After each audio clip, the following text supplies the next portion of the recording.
ಸದನದಲ್ಲಿ ಇವತ್ತು ಬಳ್ಳಾರಿ ಗಲಭೆಯ ಸದ್ದು ಗದ್ದಲ ಜೋರಾಗಿಯೇ ನಡೆದಿದೆ. ನಾಗೇಂದ್ರ ವರ್ಸಸ್ ಜನಾರ್ದನ ರೆಡ್ಡಿ ವಾಕ್ ಸಮರ ತೀವ್ರವನ್ನ ಪಡೆದುಕೊಂಡಿದೆ.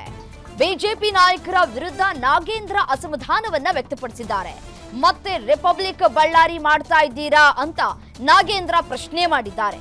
ನಾಗೇಂದ್ರ ಮಾತಿಗೆ ಜನಾರ್ದನ ರೆಡ್ಡಿ ಆಕ್ಷೇಪವನ್ನ ವ್ಯಕ್ತಪಡಿಸಿ ತಿರುಗೇಟನ್ನ ಕೊಟ್ಟಿದ್ದಾರೆ.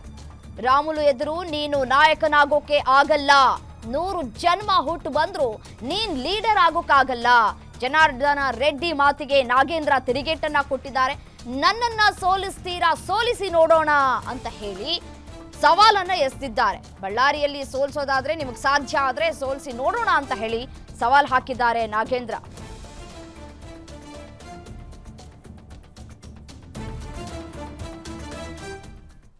ನಾನು ನಿಮ್ಮ ವೈಯಕ್ತಿಕವಾಗಿ ನಾನು ಹೇಳ್ತಾ ಇಲ್ಲ. ನೀವು ನಮ್ಮ ಸರ್ಕಾರನ ನನ್ನ ಸರ್ಕಾರನ ಟೀಕೆ ಮಾಡಿದ್ರಿ ನೀವು, ಅದಕ್ಕೆ ನಾನು ಹೇಳ್ತಾ ಇದ್ದೀನಿ. ನಾವು ಮೌನವಾಗಿ ನಾವು ನಿಮ್ಮ ಕೇಳಿದೆ ಅಲ್ಲ ಅಣ್ಣ, ನಾನು ಹೇಳಿದ್ದೀನಿ. ನಾನು ಜನಾರ್ದನ್ ರೆಡ್ಡಿ ಅವರೇ ಅಲ್ಲ, ಜನಾರ್ದನ್ ರೆಡ್ಡಿ ಅವರೇ, ಜನಾರ್ದನ್ ರೆಡ್ಡಿ ಅವರೇ, ಜನಾರ್ದನ್ ರೆಡ್ಡಿ ಅವರೇ, ಅಲ್ಲಿ ಯಾಕೆ ನೋಡ್ತೀರಿ? ಏನಿದೆ ಅದೇ ಪ್ರಾಬ್ಲಮ್ ಇಲ್ಲ, ನಿಮ್ಮ ಕೆಲಸ ನಿಮ್ಮೆಲ್ಲರ ಉದ್ದೇಶ ಏನಿದೆ? ಬಳ್ಳಾರಿಯನ್ನು ಶಾಂತಿ ತಗೊಳ್ಬೇಕಂತಲ್ಲ ನಮ್ಮ ಬೇಡಿಕೆ ಇಷ್ಟ. ಮಾನ್ಯ ಸದಸ್ಯರೇ, ನನಗೆ ಅವತ್ತು ಮಾತಾಡಿದಂತೆ ನಾನು ಮಾತಾಡಿದ್ಮೇಲೆ ಮತ್ತೆ ಮಾತಾಡಿ ಸದಸ್ಯರಿಗೆ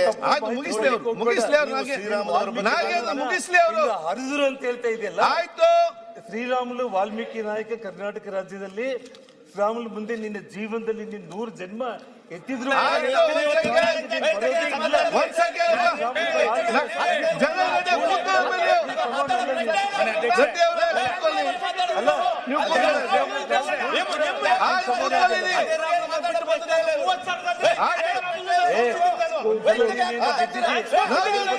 ಮಾಡ್ತಾ ಇದ್ದೆ.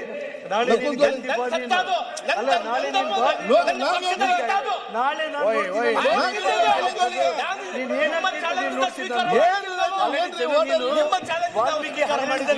ಈಗ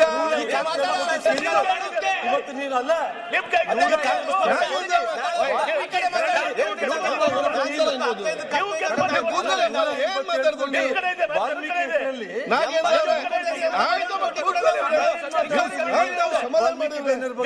ಇವತ್ತು ಪೆಟ್ರೋಲ್ ಬಾಂಬ್